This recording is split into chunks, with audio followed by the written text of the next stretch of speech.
Como dice Marie Curie, en la vida no existe nada que temer, solo cosas que comprender.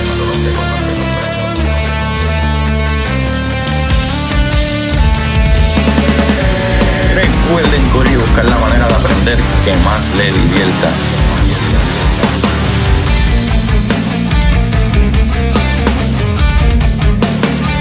Neil deGrasse Tyson dice: nadie que es curioso es tonto. Las personas que no hacen preguntas permanecen ignorantes el resto de su vida. Y para ustedes, esto es curiosidad científica.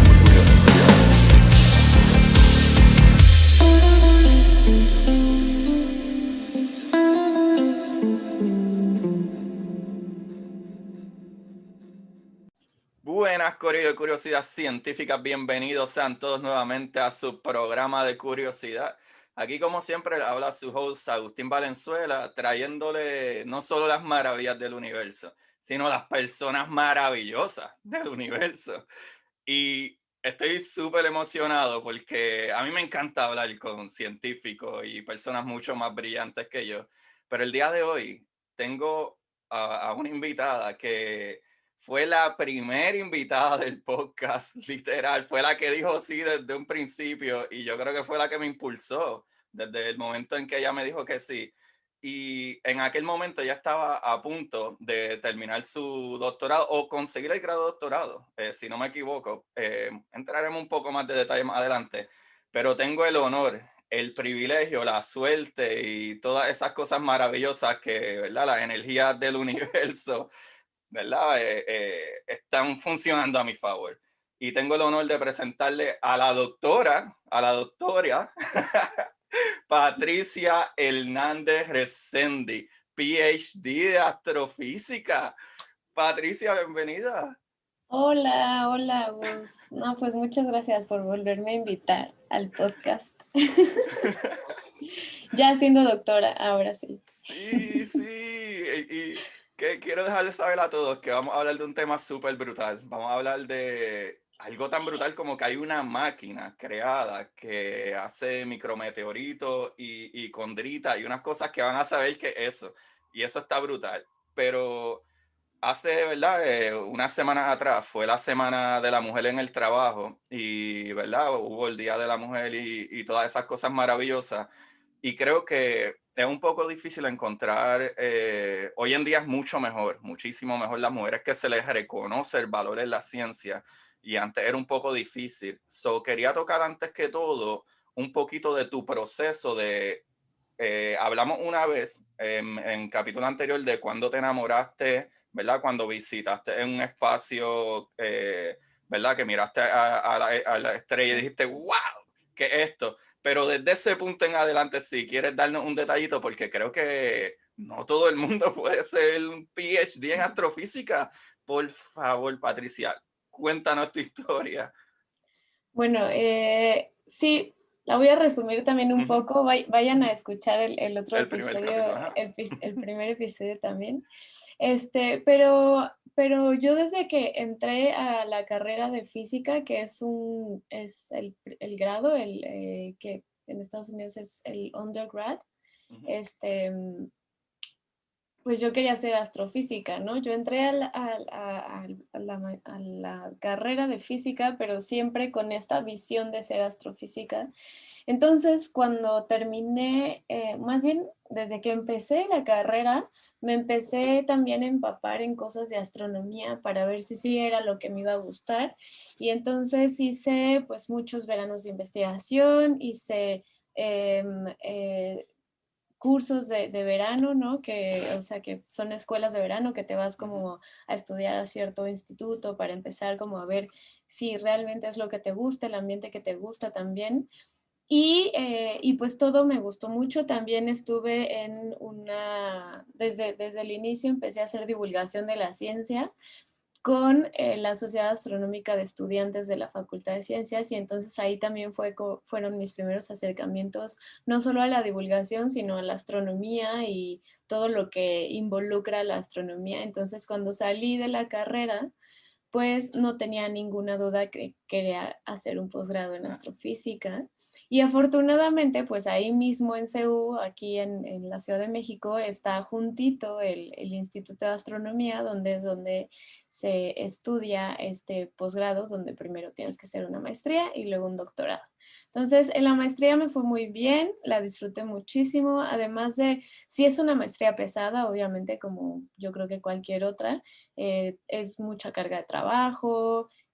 Lo único bueno es que pues te ofrecen estas becas, estas scholarships para poder seguir estudiando y que solamente te dediques a estudiar y no tengas que trabajar además de Wow, estudiar, ¿no? wow, qué Entonces, bueno. este tipo de becas, bueno, existen no solo en México, existen en muchos lugares Ujú. del mundo. Hay muchos otros que no, o, bueno, que no, que sí tienen que pagar como una colegiatura, cosas así, pero bueno, entonces este tipo de becas te ayudan mucho justo a poder seguirte dedicando exclusivamente a tu posgrado.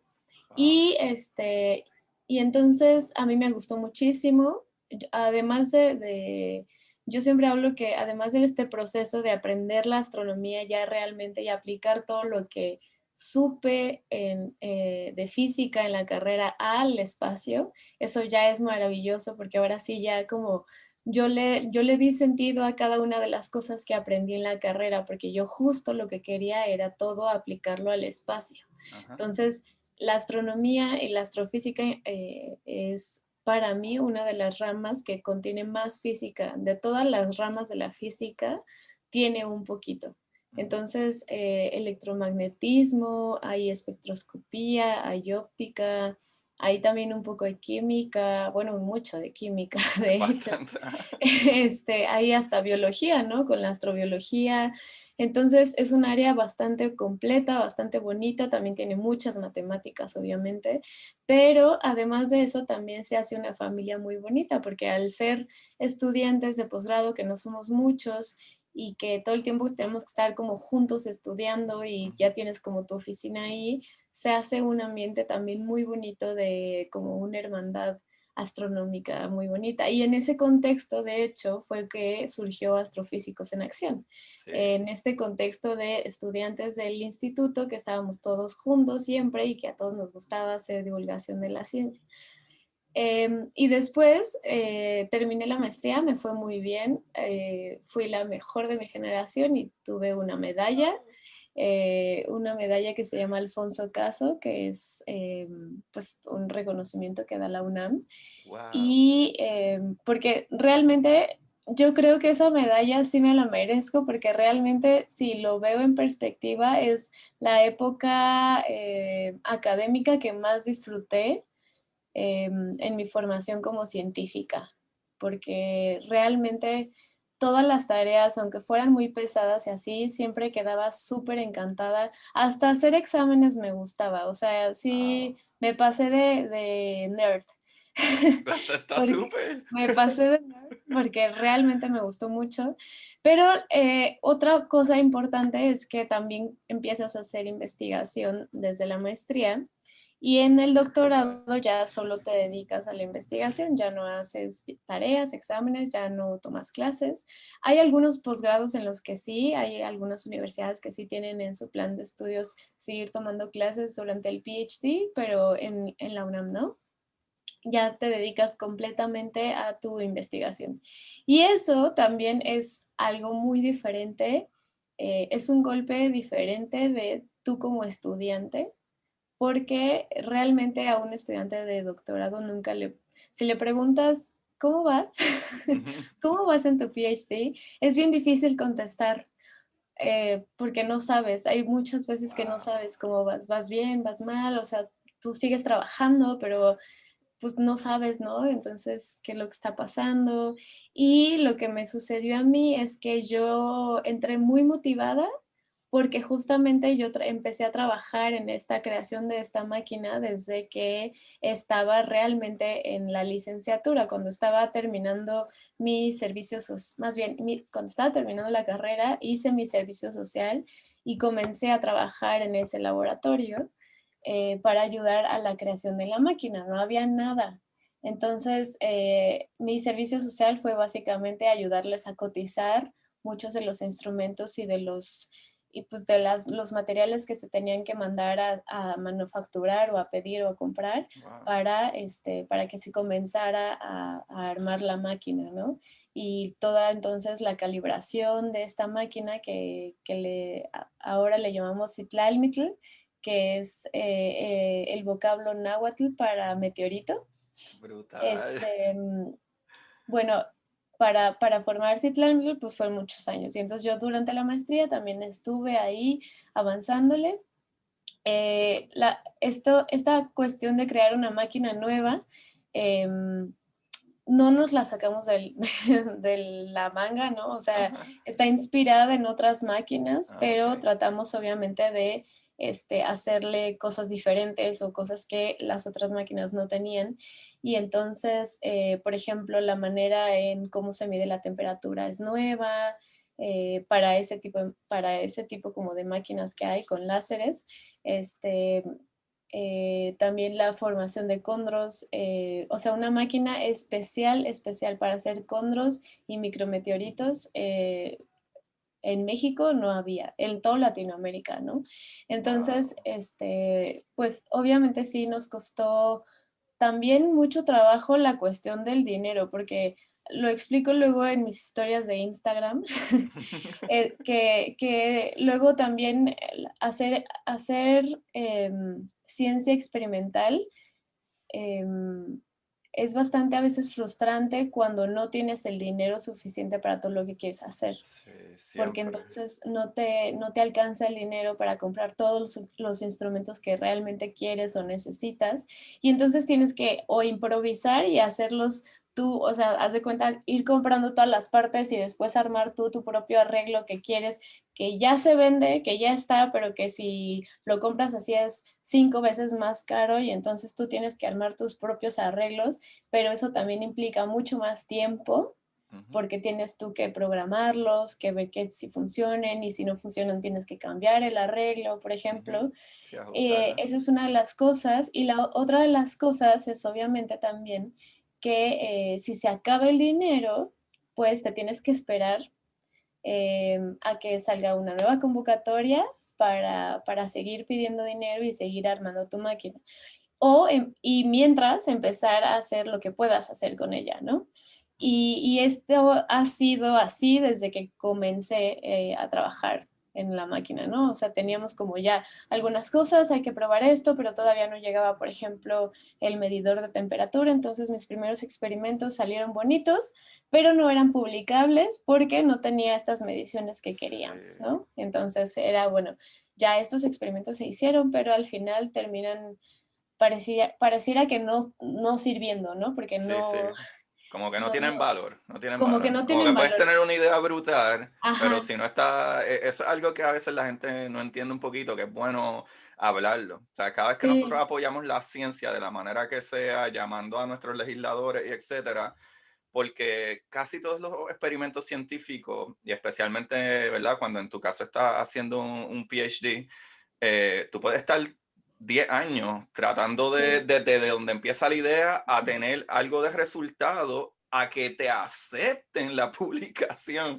Puedes estar 20 exacto. años en eso.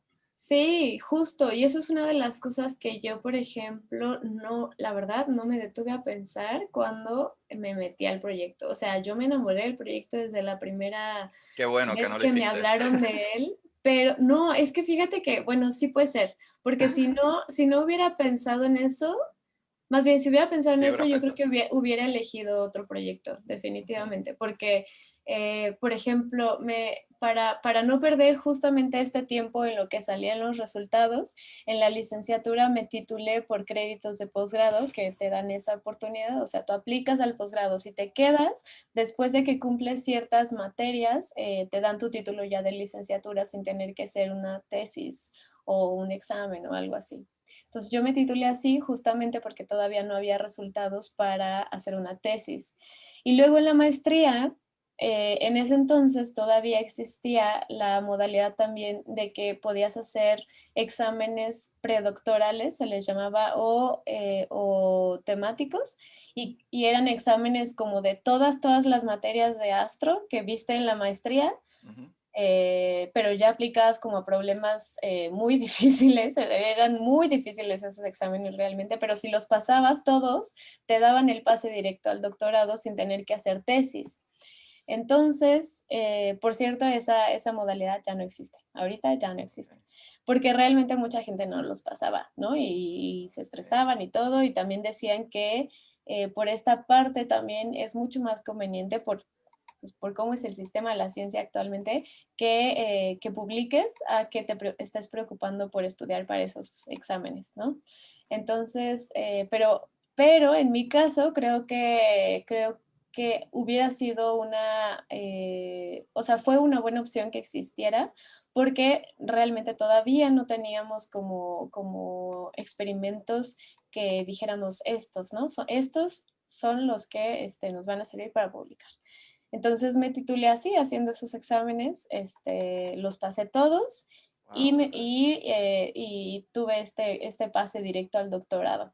Y entonces, pero yo pensé que ya en unos 2, 3 semestres ya iba a tener mi primer paper publicado porque yo según ya iba muy avanzada la máquina y todo esto. Y según también todos los experimentos que había hecho ya eran publicables después de cierto tiempo, pero resulta que hicimos el primer paper y nos lo rechazaron.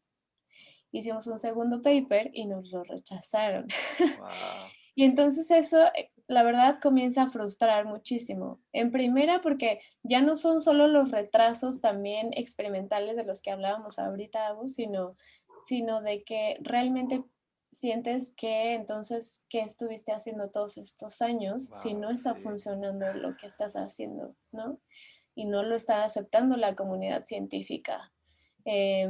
Entonces, al final, junto con mis asesores, decidimos cambiar de estrategia y enfocarnos mejor en publicar la máquina en vez de publicar los fundidos de la máquina, los análogos de la máquina. Ah, Porque ya teníamos esta idea antes de hacer este paper, pero sí queríamos hacerlo después porque se supone que como mi posgrado es de astro, tenía que tener cosas más como de astronómicas y no tan ujú. instrumentales. Em, pero ya después, cuando también el posgrado vio que no publicaba y no publicaba, me dijeron, ya publica lo que quieras, lo que sea, ya. Publica También algo. sí, publica algo. Y también el mismo posgrado, pues te comienza a presionar, ¿sabes? Porque ellos también siempre son calificados conforme sus alumnos se gradúan a tiempo Sí, o se no se gradúan. gradúan a Sí, sí. tiempo. Entonces, para ellos también era de ya, publica lo que quieras. Y entonces me aceptaron que publicara el artículo de la máquina, nos pusimos a escribirlo y ese fue el que estábamos, lo mandamos justo antes de que comenzara la pandemia Wow. y en lo que pues nos respondieron y hicimos las correcciones y todo y así. En septiembre ya se publicó, bueno, fue aceptado, se publicó en septiembre y gracias a eso ya me pude titular del ¡Güey! doctorado. Tengo un amigo, me parece gracioso que tengo un amigo, Manolo Mato, que él tiene un podcast que se llama Cucubano Podcast. Y Manolo, él me dice que él, o sea, cuando él habla ¿verdad? Cuando va a hacer tu tesis o etcétera, él dice que te van a devolver tu tesis o tu paper un montón de veces y el momento en que te lo devuelvan y está casi igual que cuando le entregaste la primera vez, ahí, ahí es que pasa. Cuando te lo devuelven y parece igual a lo que había hecho de un principio y te lo han cambiado tanto que terminó pareciendo como era un principio. Fíjate que también o sea, sí es importante hablar de esto porque justo también depende mucho de en qué revista quieras publicar, qué tipo de investigación quieres publicar. Hay revistas mucho más difíciles que otras, ¿no? Y también no solamente es eso, sino también cómo es que presentas tus resultados, porque este tipo de Okay. cosas de pues, aprender a hacer investigación en el PhD no es nada más aprender a hacer investigación y hacer pues tus descubrimientos, sino también a poder saber presentarlos en un paper, ¿no? Y esto es algo que también hay muchas veces que, por ejemplo, aquí en Latinoamérica todavía lo tenemos bastante débil.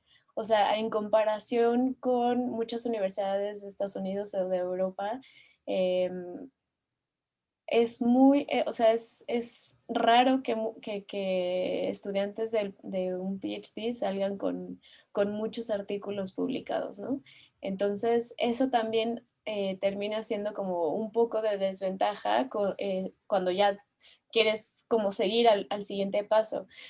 Y sobre todo también si te pasan las cosas que a mí me pasaron, ¿no? O sea, que fue como de, ay, esto no fue posible. Porque al final de cuentas también te sientes como, o sea, sientes la frustración como de todos lados, ¿no?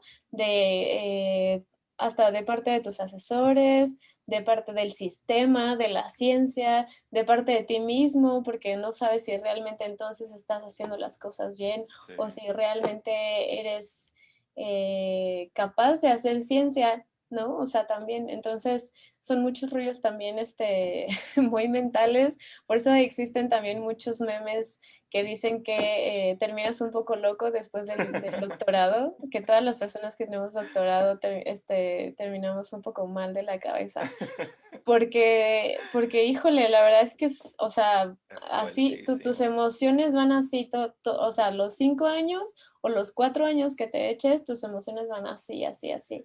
Sí terminas con rollos mentales ahí todos Sí, raros.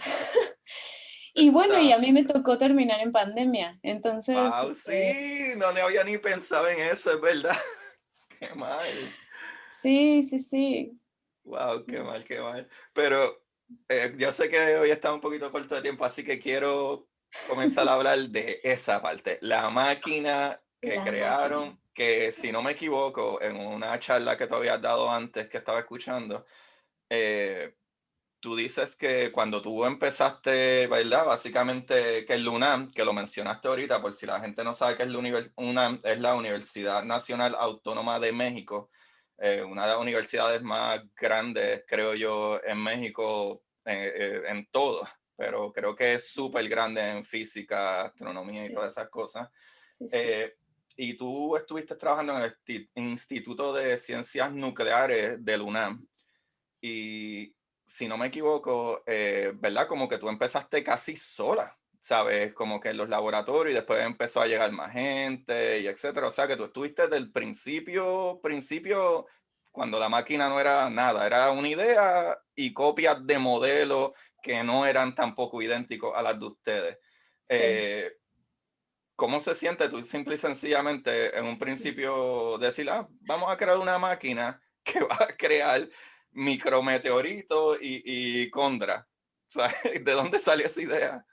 Bueno, la idea originalmente es de una de mis asesoras, de Karina Cervantes, porque ella ya en su doctorado hizo análogos de Condros, pero con una máquina que no era de Condros.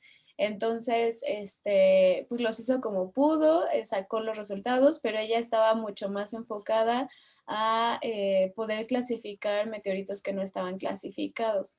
Entonces, hizo un poquito de estas cosas, pero le planteó la idea a mi otra asesora, que es Antígona Segura, y le dijo, ¿por qué no hacemos esta máquina, que no hay una máquina así, este, aquí en México? Y entonces ella dijo, va, sí, yo consigo el dinero, no sé qué, vamos a ir a hablar. Ellas, ninguna de las dos es experimental en realidad.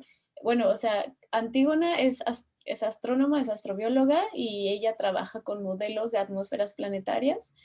Y Karina es geóloga y trabaja con meteoritos, pero, y sí les hace muchos análisis y trabaja en laboratorios, pero no crea cosas o no sabe Ujú. programación y esas cosas también. Y entonces necesitaban también a una parte como que le supiera las partes experimentales y ahí fue cuando se juntaron con el laboratorio de óptica cuántica, que es en donde está la máquina, porque el doctor Héctor Cruz y el doctor Alfred Juden pues fueron los que estuvieron como asesorándonos en, por ejemplo, qué cuestiones ópticas eran más fácil, más recomendables pues comprar y todo este tipo de cosas. También tuvimos el apoyo como por ejemplo de otro doctor que se llama Pedro Quinto, que él sabe mucho de cuestiones de vacío para el diseño de la cámara de vacío, pero la única estudiante, la que unía todas las partes de todos, era yo. ¡Wow! ¡Qué Entonces, brutal! era como de todos los doctores me decían como de, a ver, Pati, te falta hacer esto, ay, te falta hacer esta otra cosa, ¿cómo vas con esto otro? Y además, pues como toda la teoría la tenía que tener muy bien también Ajá. estudiada para saber cómo era todo lo que tenía que hacer, toda la programación también, pues lo estuve haciendo con el doctor Héctor, ¿no? O sea, Héctor me decía como que ahora te toca programar esta otra cosa y ya me ponía yo a programar y luego ya veíamos si funcionaba y que también el mantenimiento de la máquina, ¿no? Eso Oh, también, claro. pues todo lo hacía yo, o sea, la máquina realmente la que la opera soy yo, ¿no? Sí, O ese es sea, tu todo bebé. Ese es tu es bebé. mi bebé, yo sí siento que es mi bebé, o sea, yo siento que es mi bebé y es nieto de todos los demás doctores. Pues son más viejitos. Nosotros estamos acá todavía en la juventud. No, porque digo, o sea, ellos, obviamente la idea no fue 100% mía, ¿no? Pero Ajá, yo fui ajá. la estudiante que hizo que todo estuviera Sí, claro. como ahí y obviamente ellos eran los que veían y analizaban que todo estuviera funcionándome y que me fuera como justamente saliendo las cosas que queríamos que salieran o diciéndome, ¿sabes qué? No, es que esto no está saliendo, prueba mejor con esta otra cosa. Y yo decía, bueno, va, oigan, y luego me surgió una idea, ¿por qué no hacemos esta otra cosa? O luego, por ejemplo, también, pues la máquina, es una máquina, a ver, se las voy a platicar, es una máquina que tiene un láser de dióxido de carbono que emite en infrarrojo y que es muy potente, emite a 50 watts de potencia y entonces eso puede quemar a la piel humana, Ujú. ¿no? A los ojos, a todo, ¿no? Entonces eso también fue como una parte importante para ver cómo íbamos a crear el arreglo para que no fuera peligroso utilizarlo o estar cerca de esa máquina, sobre todo porque pues en el laboratorio no solamente está mi proyecto, ¿no? Están muchos otros estudiantes también con sus propios proyectos ahí trabajando. Todos son de óptica cuántica, yo soy la única que no hace óptica cuántica en ese laboratorio, pero tenía, o sea, la seguridad de todo el personal, pues también tenía que estar ahí, ¿no? Claro. Y entonces también hubo veces que sí les decíamos algo, ¿saben qué? Si necesitamos hacer una prueba con el láser al descubierto y teníamos que sacar a todos del laboratorio y Oh, hacer wow. las pruebas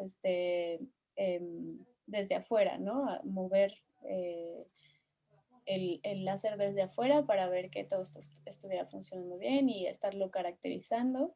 También eso aprendí muchísimo, ¿no? Que cuando haces experimentos tienes que caracterizar muy bien cada uno de los instrumentos que estás utilizando para ver que estén midiendo las cosas correctamente o que estén midiendo Sí, las cosas tienes que como tú quieres que calibrarlo las bien. miden. Ajá. Entonces, calibrar, o sea, calibrar, Sí, porque la gente, mantener, ajá, porque la sí, gente a veces no sabe que tú puedes, tú ves en las películas laser le disparan y hacen hoyos y qué sé yo, pero los lasers se utilizan para un montón de cosas, hasta para para enfriar muchísimo, cosas, hasta para ¿sabe? La enfriar. gente piensa en calor cuando piensa en laser, pero dependiendo, ¿verdad?, qué rango tú utilizas el laser puede derretir o solidificar o Sí. enfriar, los lasers están brutales.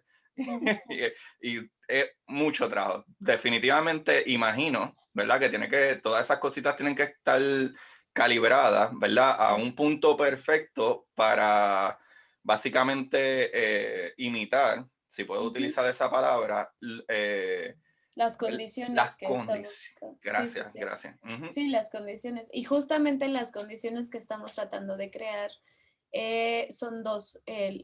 Si hablamos de Condros, lo que estamos tratando de crear son condiciones parecidas a las que estaban en el disco protoplanetario donde se formó el sistema solar. Y la otra es simular la entrada atmosférica de un micrometeorito, que es justamente pues un choque con una atmósfera, ¿no? Un choque, entonces que hace que la temperatura del cuerpo en sí Ujú. pues crezca brutalmente y luego ya vaya decayendo, dependiendo obviamente de los modelos que se han reportado en la literatura también.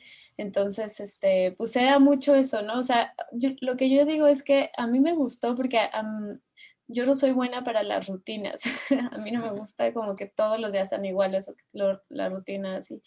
Y en el laboratorio en mi PhD en general, todos los días eran muy diferentes, ¿no? Había veces que justamente me tocaba calibrar todo el día, había días que me tocaba así hasta limpiar la máquina, ¿no? Ujú. Había días que me tocaba ir a otros laboratorios a pesar las muestras o hacerles algunos análisis antes o después de irradiarlas. Había días que tocaba irradiar las muestras, había días que me tocaba programar, había días que me tocaba, o sea, era súper, súper diferente, ¿no? Además de obviamente también la oportunidad que te brinda un posgrado de viajar mucho. Y Brutal. entonces también había veces que pues estaba de viaje, Sí. conociendo otros lugares del Ajá. planeta. Y también muchas otras personas, ¿no? Sí. Y ahí también me di cuenta justo que pues lo que yo hacía, así como que no mucha gente la hace en el mundo, ¿no? Hay un grupo justamente en Arizona, en Estados Unidos, que lo hacen, hay gente en Japón y no, hay gente en Francia y nosotros. En Wow. realidad, Son 4 partes en todo el mundo. experimentales Ajá. ahorita, sí. Wow, wow, qué Ujú. brutal, qué brutal, qué brutal. Pues para darle un poco de contexto a las personas, ya hablaste, ¿verdad? Básicamente qué es lo que quieres simular con las condritas y los micrometeoritos. Pero cuando tú metes elemento o material en la máquina, ¿qué tú utilizas para crear, por ejemplo, en el caso de una condrita, que sería, ¿verdad? Un poco antes de que, ¿verdad? Un meteorito o micrometeorito entre a nuestra atmósfera. So, pienso que eso estaría más cerca de el principio, ¿verdad? Algo más de cosmología, ¿verdad? Más cerca de antes de que el planeta, ¿verdad? Fuera planeta. Es antes del planeta, pero mucho después del Big Bang. O sea, Claro. no es cosmología porque ya, Ah, ok, ok. cosmología siempre son los primeros segundos Ok. del sistema solar, ¿no? Digo, lo del universo en general. Y aquí estamos hablando de los inicios, pero del sistema solar, o sea, hace 4,5 millones, miles de millones de Miles de años. millones. Ajá. Ahí nos ubicamos, en esta parte en donde el Sol estaba naciendo, y había un disco que se le llama un disco protoplanetario alrededor de él que se empieza a formar debido a la rotación de esta protoestrella. Y lo que sucede obviamente es que a partir de ese disco es que todos los planetas, asteroides y cometas se forman a partir de ese disco de gas y polvo, y las lunas, ¿no? También. Entonces, lo que sucede es que los condros son de los primeros cuerpos en el sistema solar que se formaron. Hay unas cosas que se llaman inclusiones de calcio y aluminio, que esos fueron los primeros sólidos que se pudieron solidificar Ujú. en este disco protoplanetario. Y los segundos son esferas muy pequeñitas de silicato, o sea, hechas de lo mismo que los minerales del manto terrestre. Y son esferas muy chiquitas, milimétricas, y son muchísimas las que se formaron. O sea, las tasas de, que se han calculado a partir de los modelos son muchísimos. Entonces, estas esferitas en los modelos de formación del sistema solar implican que son, por ejemplo, los building blocks Ujú. de los planetas, y sobre Wow. todo de los planetas tipo terrestres, como es Sí, la como Tierra. nuestro planeta. Entonces, Wow. conocer y estudiar estos procesos por los cuales se formaron estos condros, nos ayuda a entender los primeros procesos que están surgiendo dentro de un disco protoplanetario para que después se puedan formar planetas tipo terrestre. Y cuando estas esferas se forman muchísimas, muchas obviamente terminaron volviéndose a fundir para crear planetas, pero muchas otras se quedaron atrapadas en rocas en el espacio que se llaman justamente asteroides, y que cuando caen a la Tierra, todas estas esferitas ya atrapadas en esta otra como roca grande, Ujú. cuando caen a la Tierra se les llama condritas.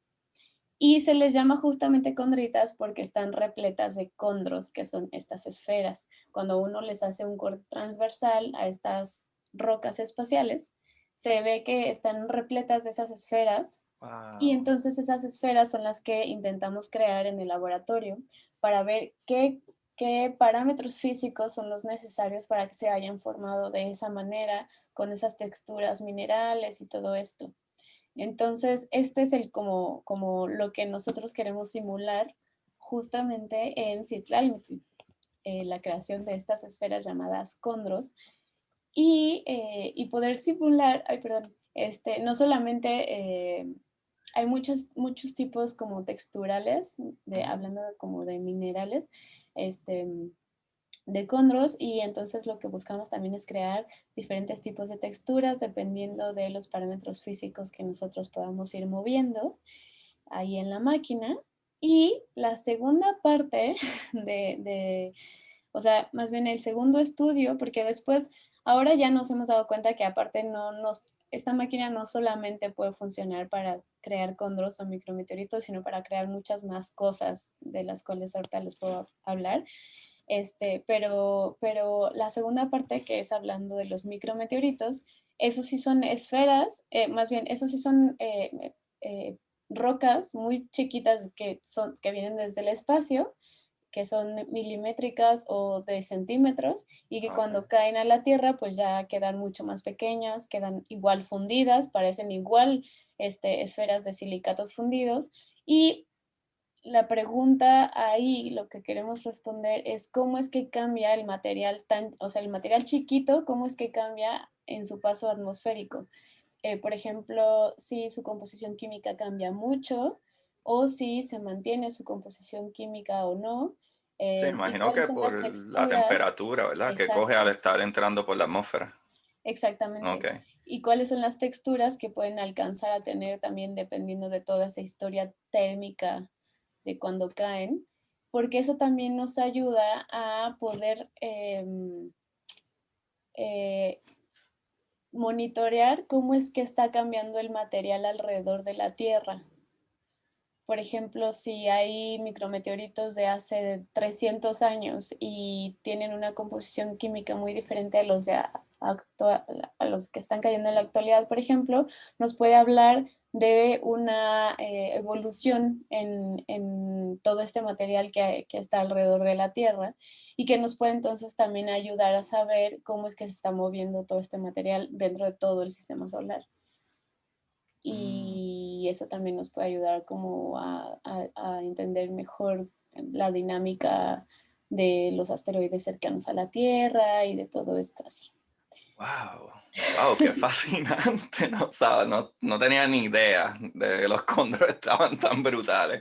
Eh, Ah, bueno, esos son los Digo, micrometeoritos sí, sí, sí, pero lo primero que explicaste era los cóndores. No también. sabía que literalmente tú podías cortar, ¿verdad? Un asteroide y allá adentro podías encontrar este material, ¿verdad? A diferencia de los micrometeoritos, ¿verdad? Que ya es otra cosa completamente diferente una vez atraviesa la atmósfera.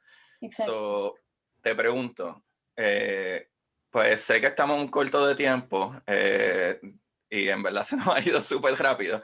No, Así pero que, todavía tenemos, porque, ok, o sea, son a las 3:30, pero mías, no tuyas. ok. Bueno, pues tú me alzas la mano y me haces. Ah, tenemos 1 hora. ¡Ah, María! Sí. Bendito sea Dios. Yo estaba viendo. Ay, bendito, ahora sí que voy a hablar. Ahora sí que voy a Tú hablar. hablamos, tú hablas. Ay, María, qué felicidad. Ok, pues mejor todavía. Eh, Esta era mi pregunta. ¿Nosotros podemos encontrar también cóndor entrando a nuestra atmósfera? ¿Sabes? Como que, o simple y sencillamente los cóndores entran más que en pedazos de asteroides, ¿verdad? Que no se destruyen completamente. O no micrometeoritos, a lo mejor se llamarían meteoritos. No, Eh, sí se pueden encontrar. Obviamente es menos improbable, pero pues si por ejemplo un asteroide tipo Condrita choca con otro y o sea, y algún condro sale volando y después cae hacia acá, sí se han encontrado algunos micrometeoritos que vienen de condros específicamente de condros, ¿no? Que cuando se les hace este análisis químico, se ve que tienen una composición muy, muy de condro y entonces se pueden considerar que vienen de condros directamente, pero realmente sí es como también un poco improbable porque pues los condros normalmente o sea, lo que sucedió es que se formaron todas estas esferas por un proceso aún desconocido, un proceso muy energético que sucedió varias veces dentro del disco protoplanetario, pero después de que se formaron todas estas esferas, también hubo mucho todavía gas y polvo ahí alrededor. Y conforme se fue aglomerando, se fueron haciendo rocas, donde todo este material esférico pues se fue también quedando con mucho otro gas y polvo.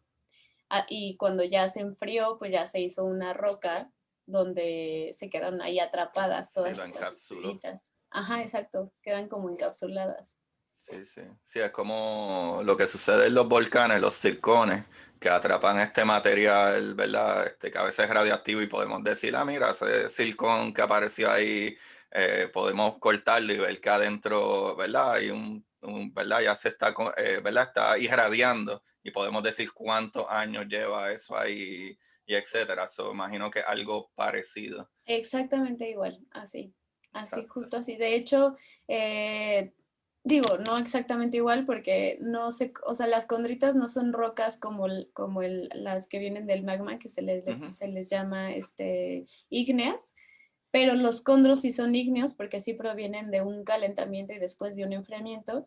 Y las condritas son como conglomerados, entonces podría decirse que son sedimentarias. Lo que pasa es que, bueno, obviamente sedimentarias necesitas una superficie Ajá, algo para sobre ello. que se vaya sedimentando todo el material, pero aquí no hay superficie porque estás en el espacio, Ajá. pero es más o menos el mismo principio, ¿no? Se van a ir juntando poco a poquito así hasta formarse rocas. Y de hecho muchos de los asteroides no son tan, o sea, no son tan, son muy grumosos porque justamente, pues al estar como en el espacio, pues se quedaron muchas, a veces, gases atrapados que después se fueron, se salieron y así. Entonces, se ha notado ahora con todos estos estudios también que se han podido llevar a los asteroides y que se han podido observar cada vez más asteroides.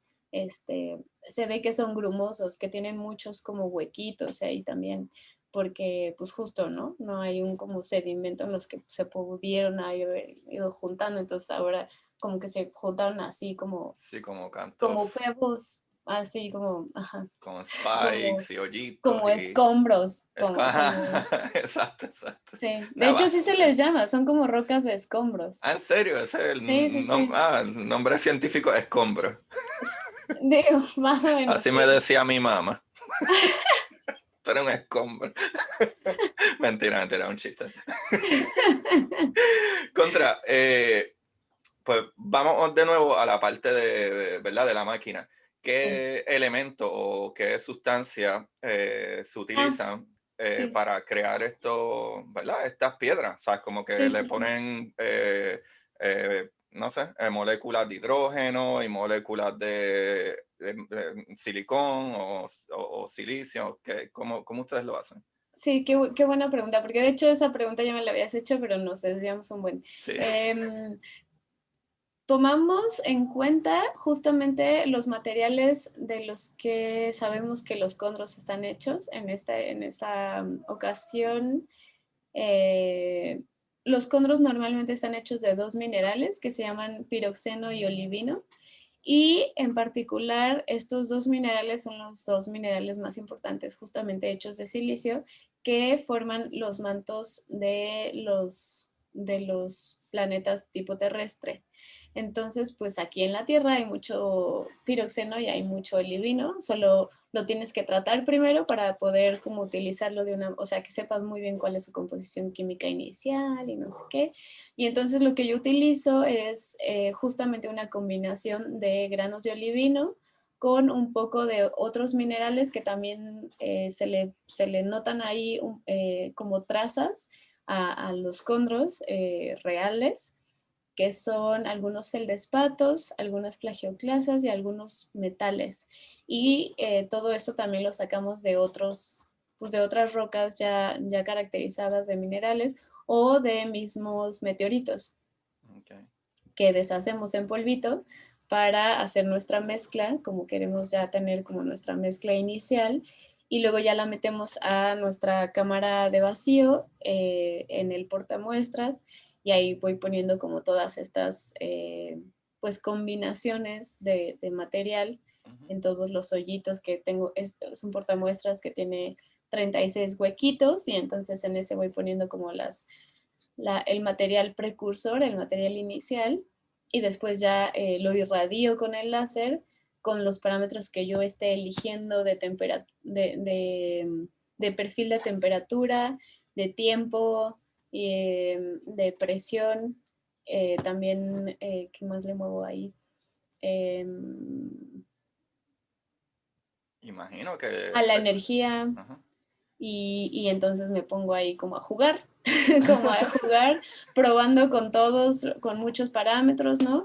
Y ver qué me sale. O sea, hay veces que no me sale nada, ¿no? También, o sea, hay veces, las primeras veces era como de, no, pues esta combinación de parámetros no me dio, ¿no? Y tienes que volver a otra vez cargar el Ok, portamuestras, ok.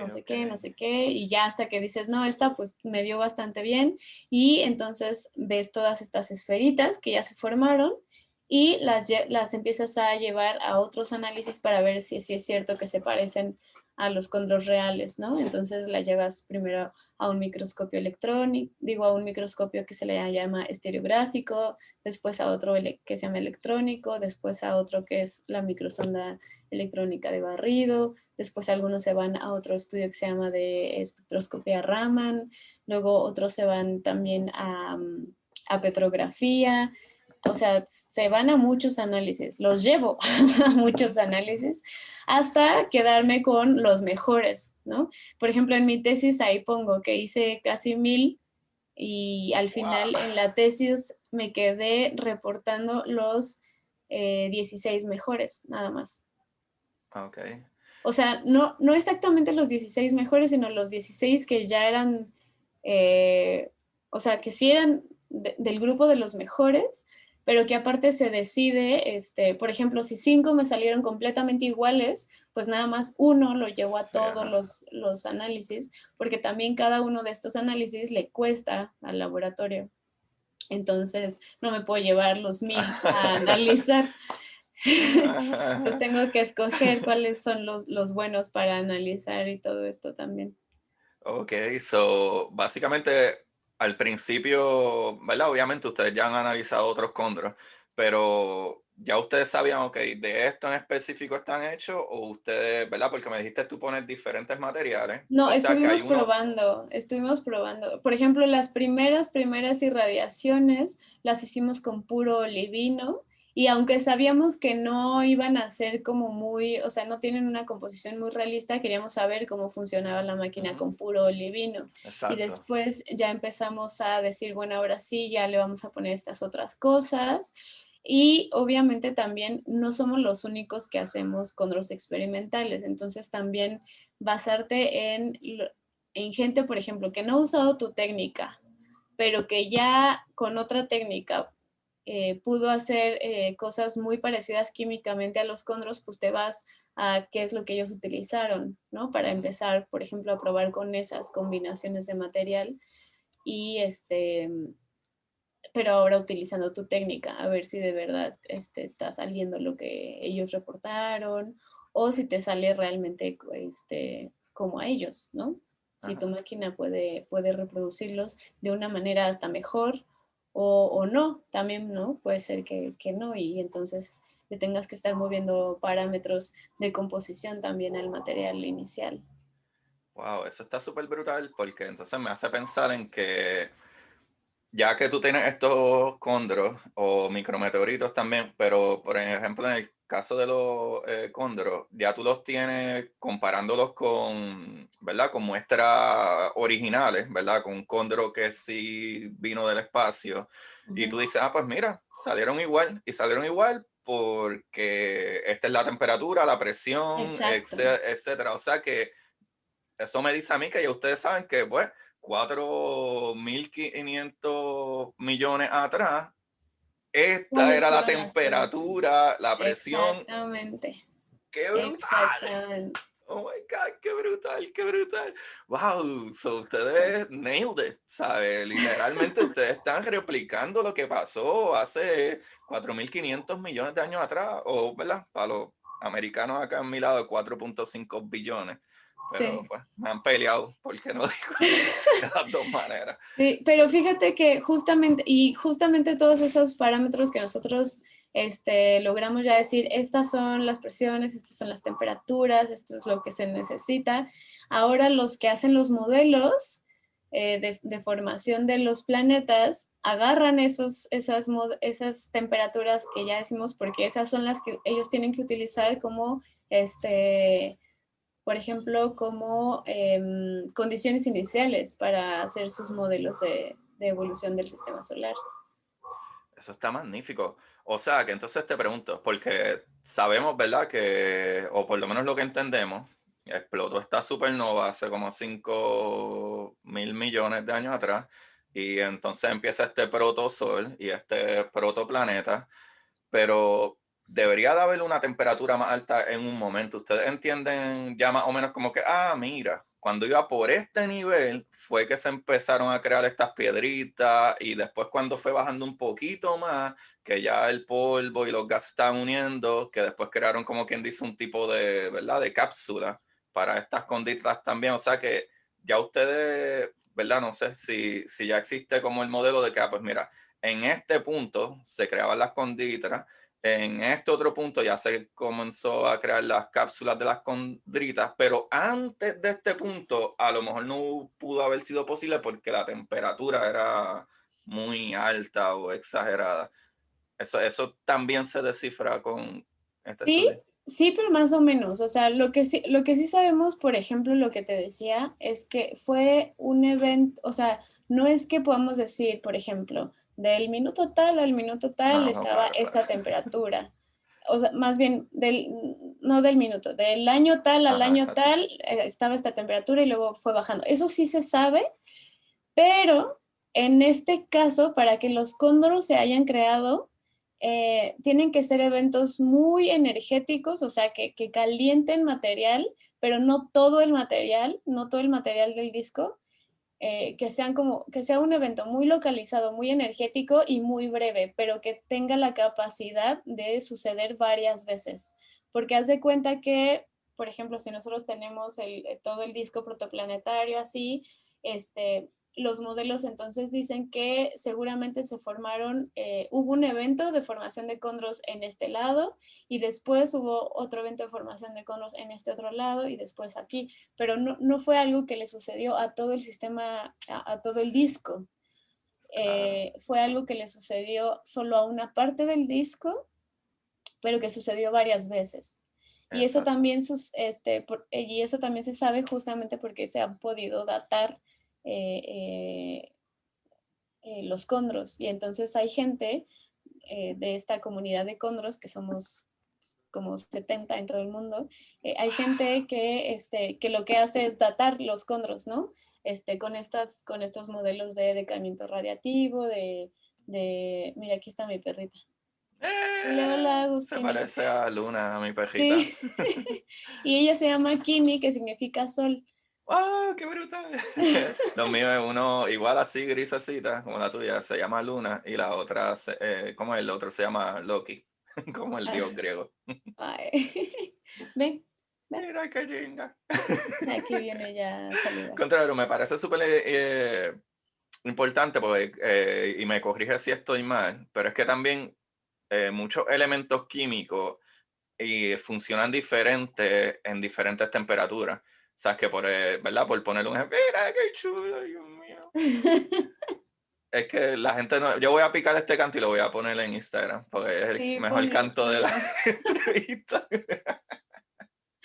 Ay, qué chulito. Ay, y qué changos son, mano. Sí, Son demasiado inteligentes esos perros, muy, exagerados. muy. Yo he tenido otros perros, pero yo nunca había tenido un perro tan inteligente como los Como Schnauzer. los schnauzer. Súper brillante. Ellos tienen hasta como un reloj, yo creo. Sí, Porque cuando ellos son las 6 de la mañana, a las 6 de la mañana van a la cama y te tocan la cama y son las 3 de la tarde, mira, hora de que me Mi saque porque comida. tengo que comer. Y mira, mira si son inteligentes, No, no que son, a las 7 de la híjole. noche también los sacamos y literalmente a veces ellos no tienen ni que ir al baño, pero como ellos saben que si los sacamos es que le vamos a dar comida, literalmente a veces ellos se paran la puerta, raspan la puerta, ábrame, Sí. tú abres la puerta, ellos salen, miran y vuelven y entran como que ya salí, dame la comida. Son súper brillantes y literal, ellos andan con un reloj, son ridículos, son Sí, no, ridículos. no. Y aparte, como saben que te tienen así, Sí, son bien manipuladores, sí, son súper los ojitos. manipuladores, son muy manipuladores. Ella es súper manipuladora. Y ahora en la pandemia se ha vuelto peor, Sí, peor, porque ya ahora es como la reina que quiere que todo el tiempo esté sí, uno mano. ahí así como, qué gusta usted. Sí, sí, sí. No, no. Uno de los míos, si tú estás sentado, él va y se te sienta en la pierna. Pero entonces se te sube y te da, ¿sabes? Como con la cabeza Ah, te mueve sí, la mano como claro. sobame. Y si paras Sí, de sobar, lo coge con la mano y te da como que sí, sigue sobando. Yo no te dije que parara. sí, sí, exacto, igualita, igualitita, Eso está brutal, eso igualita. está brutal. Eh, ya caí. Regresemos, Que, regresemos. qué buena está esta conversación. Me encanta mucho. Pero anyway, cosas que la gente también tiene que entender, ¿verdad? Y me corrige, es que diferentes elementos eh, actúan diferentes o están en diferentes estados de Sí. acuerdo a su temperatura. Que por Y un de su ejemplo, posición ujú, en el disco, o ajá, sea, exacto, y eso es respecto a la hablando. estrella, Exacto, y eso hablando del ¿cómo es? El la disco protoestrella, protoplanetario. el disco. Y también, pero por ejemplo, un ejemplo que puedo dar es como aquí, por las temperaturas y condiciones que hay, el metano es básicamente gasto del tiempo. Pero por ejemplo, Ujú, si tú vas a un sitio como Titán, literalmente los ríos y la lluvia y etcétera es de metano, lo cual, ujú, porque es súper exactamente. frío, o sea, Sí. que reacciona diferente. Y eso es Sí. algo súper brillante cuando tú estás hablando de las condritas, que necesita, ¿verdad? Un material específico que Sí. en ¿verdad? Como dijiste, que en todas partes en ese disco sucedió, pero no es que todo al mismo tiempo. Es que, mira, de casualidad esta parte aquí a lo mejor le enfrió más o tuvo las Exacto. condiciones en ese momento y por eso se crearon esas ahí. Justo, y como bien lo dices, como ya se tienen muy bien estos modelos de, dependiendo del disco, en qué parte del disco estés, puedes tener diferentes materiales justamente sólidos o algunos pues ya, por ejemplo, muy cerca del sol, pues muchos, los más volátiles se les llama, pues ya desaparecieron, o sea, cerca del sol, el gas se disipó muy rápido porque la estrella comenzó a calentar y entonces más allá de lo que le llamamos la línea de nieve, es cuando todos estos, la cantidad de sólidos crece brutalmente justamente porque llega a una temperatura el disco en el que ya pueden haber muchos más hielos y muchos más cuerpos, que si estuvieran más bien, muchos más materiales que si estuvieran más cerca, serían gaseosos, justamente como dices, como el metano, ¿no? Ujú. Entonces, por eso todos estos materiales son muy ricos, pero a partir de Júpiter, ¿no? Exacto. Porque antes de Júpiter, sí existen, pero de una manera muy, muy, muy leve, porque pues la mayor parte de ese material se evaporó y se perdió, ¿no? Y eso también entonces, como tú dices, nos ayuda a saber en qué lugares se tuvieron que haber formado los condros y después las condritas. Y entonces se sabe que más o menos alrededor de, a la altura de entre Marte y Júpiter, se tuvieron que haber formado estos condros. Wow. Los condros, las condritas ya, esas sí ya se pudieron haber formado a lo mejor hasta un poquito más lejos, porque también tienen material volátil, como algunos hidrocarburos o así en muchas de estas condritas. Em, y también, pero también tienen material que se formó muy cerca del Sol, como son lo que te llamé, que le llamamos las ICAs, que son las inclusiones de calcio y aluminio. Entonces también entonces esto habla de que ya que se formaron muchos de estos materiales, como que hubo un mixing ahí en el Sí. disco. Entonces, toda esta información, esto es padrísimo porque toda esta información se sabe gracias al estudio de estas rocas del espacio. Qué O brutal. sea, es increíble. O sea, como Wow. una roca te puede dar toda esta información. Está brutal, está brutal.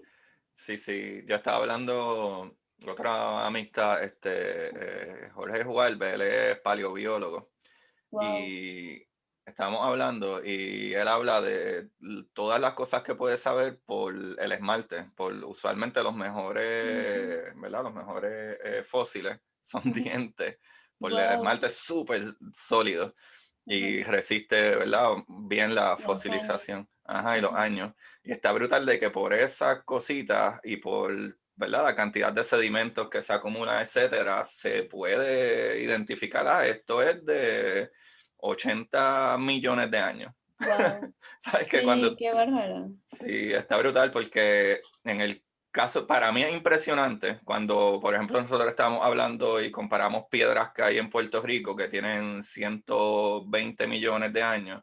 Y digo, wow, 120 millones de años. Pero después cuando tú piensas en el espacio, Sí, Condrita, es, porquería, es, 120 millones de años, esa porquería. Está sí, brutal. Que es lleguemos brutal. ajá, que Sí, porque lleguemos a este punto de entenderlo. justo, porque gracias a esas rocas tan antiguas es que se sabe cuál es la edad del sistema solar.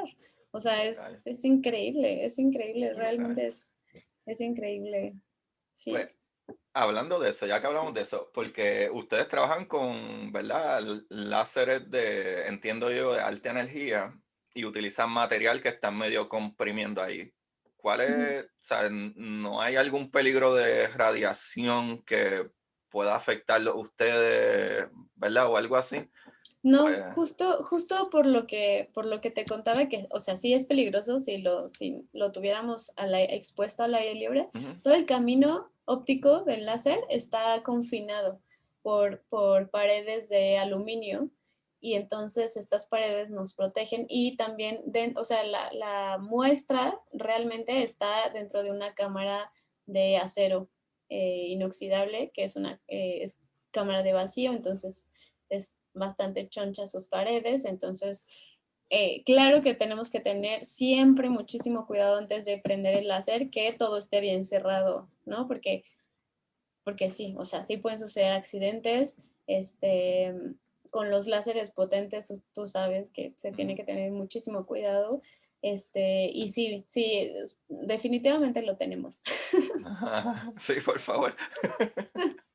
Qué bueno que te tengo aquí, porque quería como quiera hacerte otras preguntas más y probablemente vamos a volver de nuevo a una de las razones que escuché en otro, ¿verdad? Digo, no una de las razones, sino, ¿verdad? En otra charla que diste, estaba hablando de, ¿verdad? Cuando trataste de poner tu paper, ¿verdad? O tu artículo, te lo rechazaban, pero una de las razones era por el equipo que estaban utilizando. Pero quiero preguntarte primero, ¿verdad? Porque muchas veces uno confunde esto y yo incluso antes me confundí un montón. Como que, ¿cuál es la diferencia entre un asteroide, un meteoro y un cometa? Que incluso muchas veces decimos, hay lluvia de estrellas. Y no es lluvia de estrellas, hopefully que no sea lluvia de estrellas, porque no, imagínate. Exacto. Qué bueno que no existen las Ajá. lluvias de estrellas. Pero bueno, es que todo realmente es como, pues, como veíamos en la noche antes de que nos lográramos explicar cuál era el Ah, fenómeno ok. real, ¿no? O sea, veíamos justamente una noche estrellada así, Ajá. y luego veíamos trazas, o sea, que como que se prendían y Sí. apagaban rápidamente, entonces pues por eso se les llamó lluvia de estrellas. Pero en realidad lo que sucede es que eh, así está esto. Los asteroides y los cometas están en el espacio. Los cometas están hechos casi el 100%, bueno, punto el 90, un poco más del 90% de su material son hielos, hielos de metano, de agua, de hidrógeno, bueno, que tienen mucho hidrógeno, y cuando se acercan a estas vecindades más cercanas al Sol, todo ese material justamente que no resiste estas temperaturas comienza a resentirlo y a evaporarse. Y entonces es por eso que se prenden sus colas y por eso se les llama cometas. Bueno, esos son los cometas. Son cuerpos que vienen de mucho más lejos, que por eso tienen muchos hielos y cuando se acercan comienzan a sentir este calorcito del viento solar y del sol en general y por eso se prenden sus colas. Los asteroides son también cuerpos, o sea, son rocas en el espacio, pero que todo este material volátil pues ya no lo tienen, o nunca lo tuvieron o ya lo perdieron completamente, y entonces pues no tienen estas colas, ¿no? Son rocas, nada más. Y entonces, cuando los asteroides, cuando son más pequeños a 1 metro, esto depende también de cada autor. Hay muchos autores que los dividen dependiendo de su tamaño en diferentes, o sea, se los puede llamar de diferente manera. En mi caso, yo les digo que los menores de 1 metro ya no se les llama asteroides, sino se les llama meteoroides. Okay. Y cuando son más chiquitos todavía, se les llama micrometeoroides. Y estos, así se les puede llamar, pero todos estos ya son rocas, ¿no? Son silicatos que están en el espacio. Cuando caen a la Tierra, dependiendo de su tamaño y su composición y la velocidad con la que entren, pueden formar como justamente solamente tracitas chiquitas que justamente podemos llamarle lluvia de meteoros, porque el asteroide, no lo voy a poner así, el meteoroide cuando está entrando se convierte en meteoro, porque el meteoro es este fenómeno lumínico de la atmósfera, pero cuando ya cae a la Tierra y cuando ya lo puedes tener como roca en la Tierra, pero que es una roca que proviene del espacio, aunque ya está en la Tierra, se le llama ahora sí ya meteorito. Wow, no sabía eso. Sí, O sea que es casi el mismo ingenio de cuando hablas de los volcanes, que cuando está dentro la lava es magma, pero cuando sabes lava. exacto, Es la misma piedra, pero de acuerdo, ¿verdad? De qué evento de su vida, si puedo decirlo así, va cambiando su nombre. exactamente. Wow, no Ajá, sabía eso. sí, sí. Entonces, algo brutal que volviendo entonces a tu estudio, porque esto fue como planeado. O sea, verdad que nosotros somos unos actores del carajo. Ya que estamos hablando, ¿verdad? De los micrometeoritos, porque ya pasó todo ese proceso y cayó en la Tierra. Ujú. ¿Qué tú quieres estudiar o qué ustedes estudian comparando los micrometeoritos que crean con tu máquina a los que cayeron? Aparte que ya me dijiste de las composiciones químicas que pueden cambiar, ¿qué más tú le puedes sacar a ellos? Pues generalmente las composiciones químicas y las composiciones texturales, eso es lo que más se busca, porque los minerales solidifican y cristalizan dependiendo de el tiempo y la temperatura. Entonces, o sea, un mismo mineral, ajá, sí, una misma composición química puede tener diferentes texturas dependiendo de cómo se enfrió, de su historia de cómo se enfrió. Mm, ok. Porque así se van formando justamente los minerales, se definen como estas redes cristalinas de cómo se van conformando los átomos. Y estas redes cristalinas tienen tiempos de crecimiento diferentes. Entonces, hay redes cristalinas que se forman solamente con enfriamientos muy rápidos y hay redes cristalinas que necesitan mucho tiempo para poder formarse. Ah, Entonces, wow. este, esto es lo que se puede estudiar. Y te digo, sobre todo son eso, las composiciones químicas y las composiciones texturales nos dan ya mucha información, ¿no? Wow, wow. Sí, Me porque parece brutal. sí, eso es normalmente lo que se estudia. Sí, sí, pero me parece brutal porque no había pensado en eso, que también dependiendo de cuán rápido se enfrió o no, o sea que tiene que haber una gran diferencia de un Sí. meteoro que cae y cae a lo mejor en un desierto que está frío, o si cae y cae en sitio tropical, o si cae directo al agua, imagino yo, entonces cambiaría un No, poco no la tanto porque textura. los minerales, o sea, como son materiales que se funden a presiones y Ujú. temperaturas altas, cuando ya llegan a la superficie ya quedaron totalmente cristalizados. Entonces ya no importa Mm. en qué superficie terminen cayendo. O Ah, sea, wow. todo sucede, este sí es un proceso mucho más rápido que lo de los condros. O sea, esto es un proceso de calentamiento y enfriamiento que dura menos de 2 minutos, de que Wow. comienza a entrar a la atmósfera y de que ya se enfrió.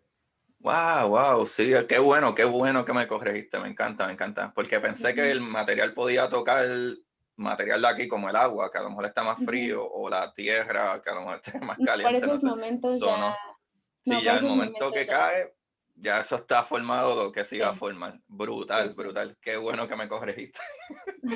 Sí. Qué chévere, qué chévere. Wow, esta conversación ha estado demasiado buena, demasiado brutal. Y ahora, ¿verdad? Para casi terminar, quería hablar de que la máquina que ustedes hicieron es un poco diferente a las que usualmente, ¿verdad? Existen. Sí. Explícanos si puedes la diferencia de esta máquina, porque si no me equivoco, las otras máquinas más o menos que han existido antes es como un tipo de horno. Sí. Eh, ¿Qué hay de diferente entre la máquina de ustedes y estos otros hornos? Y en el momento que entonces ustedes presentaron su papel, creo que hubo problemas por ese mismo hecho. Cuéntanos un Sí. poquito de eso. Sí, bueno, justamente la mayoría de las personas que hacen condros experimentales o micrometeoritos experimentales utilizan hornos para calentar a los silicatos. Y aunque no somos las primeras personas que se nos ocurrió utilizar un láser, ya llevaban muchas décadas en que no sucedía. Y nosotros nos preguntábamos el por qué también de que dejaban pues, de utilizar los láseres, ¿no? Una de las cosas es porque también conforme la tecnología va avanzando, también la tecnología láser va avanzando y hay muchos instrumentos que también te pueden ayudar y, o sea, seguir ayudando a tener más controlado el uso de un láser, por ejemplo, o todos los parámetros que tienes que estar monitoreando para tener las temperaturas registradas y todo esto, ¿no? Entonces, en primera, eh, muchos de los experimentos los utilizan los hornos. En segunda, muchos de los experimentos no registran las temperaturas in situ, o sea, no las registran así directamente, sino que ellos o sea, como son hornos, ellos ponen qué temperatura es la que Sí, quieren y cómo la van a ir bajando y entonces así lo hacen. Nosotros lo que hacemos con el láser es que utilizamos el láser, pero tenemos que estar seguros y seguras. Mira, ya me está diciendo que tiene hambre. Eso quiere decir, mamá, quiero comer. gente, yo sé que ustedes no están viendo esto, pero la perrita está ahí atrás con una cara de que, ¿qué tú estás haciendo? ¿Ah? ¿Tú no ves que ya es mi tiempo y la está mirando mal, está brincando, haciendo como que, dale, ¿qué tú haces? Te está viendo a ojos, ¿eh? Te está viendo cómo me haces. Wow. Ella miró en la cajita de juguete y dijo, "Pues no, pero es que no es hora de jugar, es hora de que me des comida." Mira, mira. Oye, oye, que no vean que me tratas así. Qué abusadora. Es la que manda. Bueno, aquí ellos son los que mandan. Ay, ay, ay. Espérame tantito ya, tantito. Dios mío, yo voy a tirar una foto de esto también, porque ustedes tienen que ver la cara de esto. Yo la voy a subir a las redes. Mira la carita asomar en la esquinita. Tú la ves en tu cámara. Aquí, aquí, mira, aquí.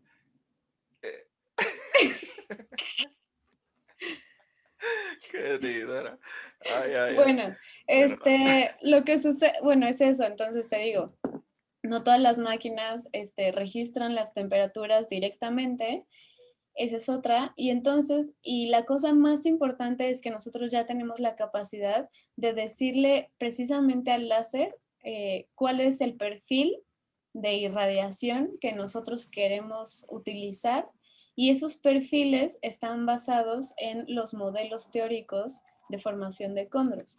Entonces, podemos probar directamente estos modelos de una manera muy precisa y otra de las cosas es que no solamente, o sea, lo hicimos primero basándonos en la energía del láser, pero gracias a que podemos medir directamente la temperatura, nos dimos cuenta que realmente al mover el láser también, también estamos influyendo en el perfil de temperatura que estamos nosotros utilizando, porque, o sea, sí se está, eso era como el gran goal que teníamos que llegar con la máquina, ¿no? Wow. Y gracias a eso fue que cuando presentamos así ya los experimentos en el paper, nos dijeron, pues tu máquina simula muy, muy bien las cosas que tú quieres que simule, que eso es lo importante, ¿no? O sea, simula y está funcionando como tú quieres que funcione. Entonces ahí es donde pues ya por fin nos dijeron, eso está muy bien, ¿no? Y fue que se publicó. Wow, wow, Pero maravilloso, antes de maravilloso. eso, la verdad es que no habíamos, también eso te digo, o sea, al principio no habíamos pensado en qué tan importante tenía que ser esto de enseñarles que la máquina funciona, ¿no?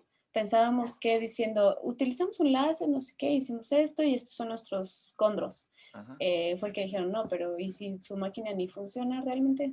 ¿No? Wow. Entonces fue que dijimos, claro, tenemos que presentar primero la máquina, hacerle su presentación formal ante la sociedad científica para que se den cuenta que, o sea, que después los resultados que estemos publicando después con esta máquina sepan que vienen de esta máquina que está funcionando bien, ¿no? Que no es algo que justo pues no nos creían que, no, no quiero decirlo así, no nos creían que fuéramos capaces de hacerlo porque tampoco quiero, No puedes decir así, no Patricia, puedo no puedes decirlo. decir así que se No, chaven. pero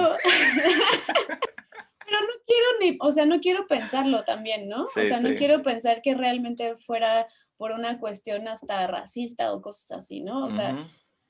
puede que sí, pero yo quiero pensar que no, ¿no? O sea, que realmente nosotros no supimos presentarla de una manera como correcta y en orden, y después nos dimos cuenta que sí, ¿no?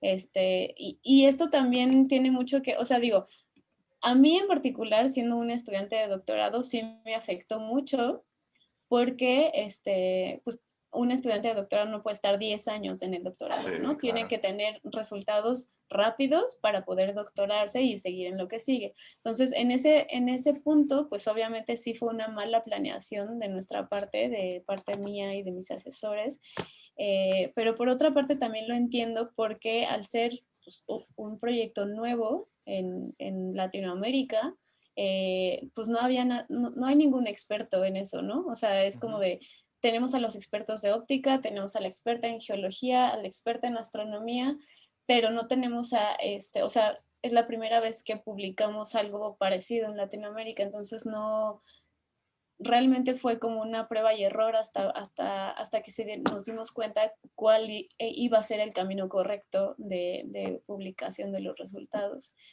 Te digo, o sea, digo, puedo decir que desafortunadamente me tocó a mí ser la estudiante con la que aprendimos a hacer esto, pero también ahora, obviamente que ya pasó todo esto, pues obviamente sí veo que todas estas cosas, pues sí van a tener que ser necesarias, todos estos errores, ¿no? Para aprender. Wow, pero eso está súper brutal. Está súper brutal porque si te pones a pensar, básicamente tú eres la pionera de esta situación de la máquina, los estudios, la primer básicamente artículos que aceptaron y pudiste probar, ¿verdad? Tomó más tiempo, para colmo cayó el COVID y mil cosas más y, mano, lo lograste, ¿sabes? Qué brutal, ¿sabes? Especialmente como hablamos creo que antes de comenzar el capítulo, eh, que antes las mujeres en la ciencia hacían maravillas, pero era súper, súper difícil que se les reconociera, ¿sabes? Yo Sí, creo que la única que medio se lo dieron, porque hasta Rutherford dijo que ella era la madre de la química, ¿verdad? Como Marie Curie, pero hay sí, cientos de mujeres que han hecho claro, sí. maravillas y yo creo que Marie Curie es la única que dos o tres hablaban. Y está brutal que, Patricia, no sé si te percatas que tú eres la pionera de esto, ¿sabes? En este siglo. Y está súper brutal y te tengo que, ¿verdad? Te tengo que felicitar, no solo porque ahora eres la doctora Patricia Hernández, sino de que eres pionera en algo que no sucedía en todo Sudamérica y probablemente puedo decir Latinoamérica, ¿verdad? Que yo sepa, porque básicamente puertorriqueños o mi lado dos caribeños no hay tampoco. O sea, nosotros tenemos buenísimos ingenieros en NASA, tenemos buenos científicos, pero yo creo que no existen, ¿verdad? Otras personas que están haciendo ese trabajo y wow, está brutal, ¿no? O sea, no sé si te percatas de lo grande, la grandeza y lo brutal de lo que tú acabas de hacer, ¿sabes? Y de verdad que muchas, muchas felicidades. Muchísimas gracias por darme la oportunidad de tener esta conversación maravillosa.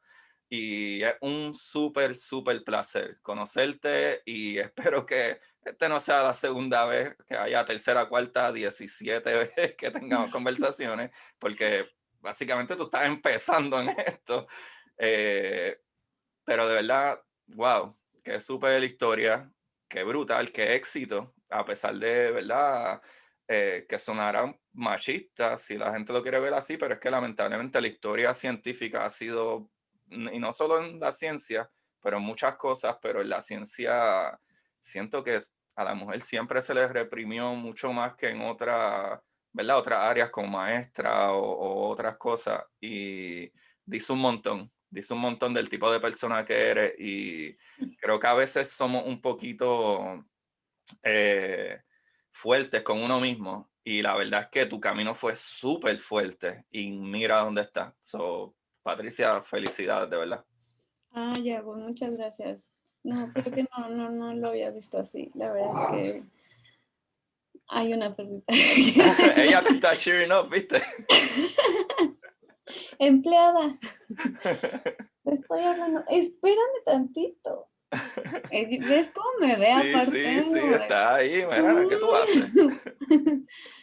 Te estoy hablando. No, la verdad es que muchas gracias, Agus. Creo que sí, no lo había visto así. Como tú dices, al final creo que uno siempre es muy duro con uno mismo y no sé, ya no sé qué decirte. Gracias. Sigan astrofísicos en acción. Sí, claro, claro. Danos tus redes sociales, danos dónde te podemos conseguir todas las cositas para que la gente se enamore de la astrofísica, astronomía. Bueno, pues a mí me pueden seguir en Instagram como trish-luna. Ahí estoy yo y todas las preguntas que tengan me las pueden hacer. Siempre estoy compartiendo también pues cosas de mi vida diaria, ¿no? O sea, no solamente las cosas como científicas. Próximamente estoy muy contenta porque próximamente ya nos avisaron ayer que próximamente ya vamos a poder regresar al laboratorio a Uf, trabajar brutal. después de más de un año de no ir al laboratorio. Pero además, pues de ser científica, pues también me gusta mucho el arte, bailo y patino y me gusta mucho estarles compartiendo como todo lo que soy, ¿no? Porque no nada más soy científica. Y también soy divulgadora de la ciencia, ya llevo bastante tiempo.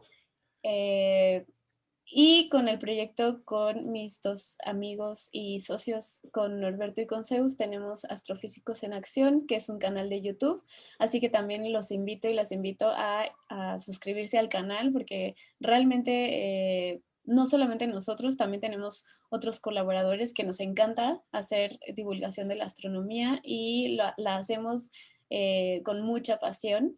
Entonces, no solamente en YouTube, también nos pueden encontrar en Instagram y en Twitter y en Facebook y próximamente en TikTok. ¡Eh! Así que los invito y las invito a seguir a Astrofísicos en Acción también y compartir, como dice Agus, nuestra pasión por el cosmos. Brutal, brutal, brutal, brutal. Corillo, a mí ya ustedes me conocen como Agustín Valenzuela, gracias a los que le dieron play por primera vez a esto. Ya escucharon todas las redes de Patricia. Y búsquenme a mí en Curiosidad Científica Podcast en Instagram y Curiosidad Científica en Twitter. Y pueden ir a Amazon y conseguir mi libro, Curiosidad Científica del Universo en arroz con habichuelas. O sea, sencillito para que entiendan un poco de física básica. Y nada, como siempre les digo, busquen la manera de aprender que más les divierta. ¡Chequeamos! Y para ustedes, esto es Curiosidad Científica.